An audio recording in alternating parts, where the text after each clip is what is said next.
Hey everybody, welcome to another Warships match, this one in the Iwaki, and I'm on New Dawn. Now one of the first things I do in this match, curiously enough, is turn my anti-aircraft guns off. This isn't the sort of thing I would normally do in a cruiser, this is the sort of thing I would normally do in a destroyer, and there's a good reason why I'm doing it this match. Well, perhaps not a good reason, but it's an understandable reason. I tend to forget the Iwaki isn't a destroyer. It happens a lot more often than I'd like to admit. It goes really fast for a cruiser. It has a lot of torpedoes, which it relies very heavily upon to do damage, but it's not a destroyer. It's a cruiser. It handles like a cruiser. It loses a lot of speed in turns. It gets spotted from much further out than a destroyer does. But it does also get smoke, which is part of what often helps confuse me into thinking I am in fact driving a destroyer. I should know better, I've been playing the thing for long enough, but oh well. So for those who haven't really seen it that much, the Iwaki is an alpha tester ship. It was given to those of us who got into the alpha test as our reward ship. It's our counterpart of the closed beta testers USS Arkansas. What it is more or less is an upgrade of the Tenryu design. It's very much the same sort of thing as the Tenryu and the Kuma.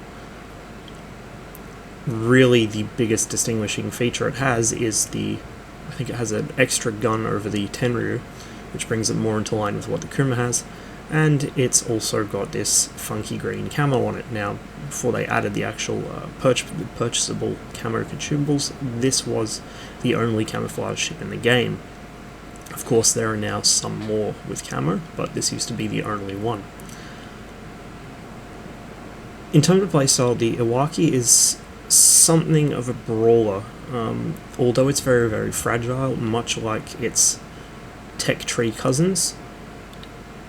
It's quite maneuverable for a cruiser. It has pretty good guns, 140mm guns, 5 of them, mounted in single turrets, 3 forward, 2 aft, and you can bring 4 of them to bear at any one time in a broadside.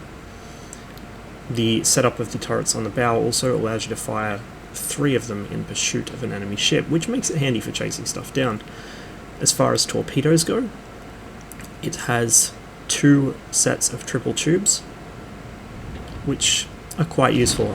Compared to the Kuma, however, you do get 6 torps out of a full spread, but because the torp launchers are mounted centerline on the Iwaki instead of along the sides of the ship like on the Kuma, that's all you get. On the Kuma, if you're able to snake back around, you can fire off a further 4 for a total of 8 torps, much in the same way the US destroyers can fire torpedoes from both sides. Here you can see me chasing down a destroyer. This is something that the Iwaki is very, very good at, having so many guns. The guns actually rotate onto target fairly quickly as well, so it is quite good at sort of wheeling fights, and because of the way the guns are laid out on the bow, you can basically sort of snake around, and no matter which side of the ship you're pointing at the enemy, you will have at least 2 guns on the bow targeting them.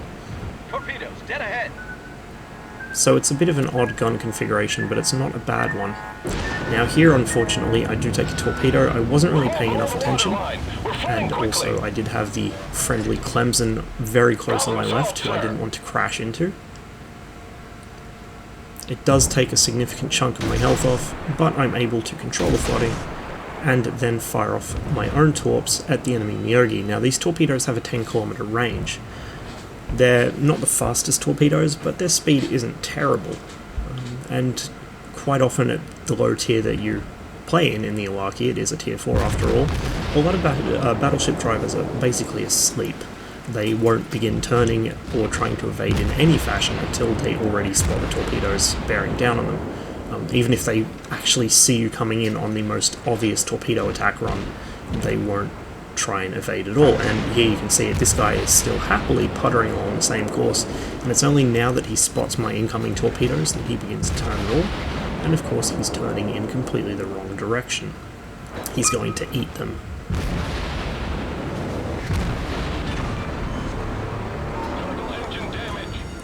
Glub, glub, glub. Enemy battleship foundered. Now, I've taken a lot of damage here. I'm in deep trouble.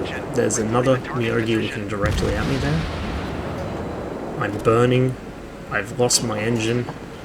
My damage control team doesn't come up for another 10 seconds. But I begin my smoke screen, so I'm at least somewhat concealed every now and then. You can see me getting spotted and then unspotted as I fade in and out of the smoke, but it's just enough to make Myogi lose interest in me and begin targeting the wicks instead. And by the time he realizes his mistake, well, in fact, he hasn't realized his mistake, because you can see he's turning to engage the wicks with a broadside. I'm now repaired, I'm able to get the hell out of there, and I've sent 3 torps his way as well. Now, of course, when engaging battleships and destroyers, the best choice of ammunition for the Iwaki, along with many cruisers, is high explosive. These 140mm guns really don't have the penetration to punch through battleship armor, even really with plunging fire. They also can't punch through the belt of a St. Louis, but against other Japanese low-tier cruisers they will perform quite nicely. They'll also do well against Omahas and Phoenixes with good aim.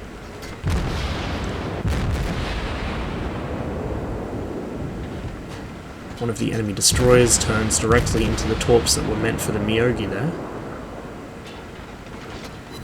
And as he continues to focus the wicks with little result, I'm able to support by fire, quite literally. I've only got 1600 hit points here, so I'm really amazed that nobody decided to put in the one shot necessary to finish me off, especially since, if you look on the minimap, holy fuck, there's a St. Louis right next to me. Looks like he was actually going for the ram there. He must have forgot that I have torpedoes, and I'm able to finish him off before taking any damage from him. Now, I really don't know why he didn't fire his guns. I think he wanted a ram kill. You do actually get signal flags for a ram kill, so that's probably, well, if you survive it, so that's probably why he did it. He was trying to farm signal flags. Well, it cost him badly in the end. Shifting my focus to the nearby South Carolina, I'm able to light him on fire. Because of the high rate of fire of the Iwaki's guns, it is very, very good at burning battleships. And the South Carolina has a relatively substantial superstructure compared to the equivalent Japanese battleships. And there we go, he's eaten a torp. I do briefly lose my steering, but I'm quick on my damage control, and I'm able to bring it the other side of my Iwaki around. Preparing for another torpedo run there, but unfortunately for me, the South Carolina gets the final blows in. Seconds later, Akuma finishes him off. So, the Iwaki is probably one of the more fun ships at Tier 4. In fact, I'd go so far as to say it's the most fun ship at Tier 4. Really the closest comparable vessel is the Kuma. They do have a lot of similarities, as I did say, but they do also have some differences, and in a moment here I'll be spectating the friendly Kuma, so I'll be able to actually point them out. But in general, the playstyle is more or less the same. They have the same sort of strengths, same sort of weaknesses. They've got a good gun armament for cruisers of their tier, with good turret layouts, relatively speaking. And of course they do get torpedoes, and their torpedoes are quite good. With a 10km range, they are able to take out enemies at a useful distance. Not outside of the distance you'll be seen at, but at least at a relatively safe distance where you have some time to dodge incoming fire. The big letdown of both Iwaki and Kuma, and also of the Tenryu and of the Clemson, well, not anymore since Citadels aren't a thing on destroyers, but any of the long sort of 3 or 4 stacker ships, except the St. Louis, because it has armor. The big problem with all of these, Phoenix, Omaha, all of them, is that because they have that really long, really obvious machinery space underneath those funnels, they are so easy to Citadel hit, it's not even funny. Anytime you're in a sort of brawly fight with these guys, if you aim directly beneath those funnels, you are guaranteed consistent Citadel hits. Now that we have a closer look at the Kuma, you can see he's got more or less the same sort of layout, just more turrets and a slightly different torpedo arrangement. He does have an extra turret on the bow. He also has an extra turret on the stern, so where I have 5 140mm guns on my Iwaki, he actually has 7.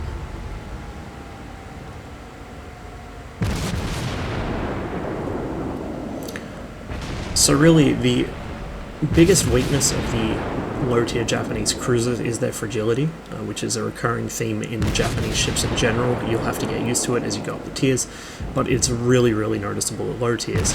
Now, it's not as bad as it could potentially be. At this low tier, not many people really know how to aim. Most of them don't even know what a citadel is, let alone where it is. And so you don't have to worry too much about well-aimed fire, just lucky shots from baddies. The other thing is at low tiers, a lot of people are shooting HE at other cruisers, which, as I've said before, is not a smart idea. However, and this is a big problem, as you do come up against more experienced players, they are going to consistently score citadel hits on you, and your survivability is going to drop near zero.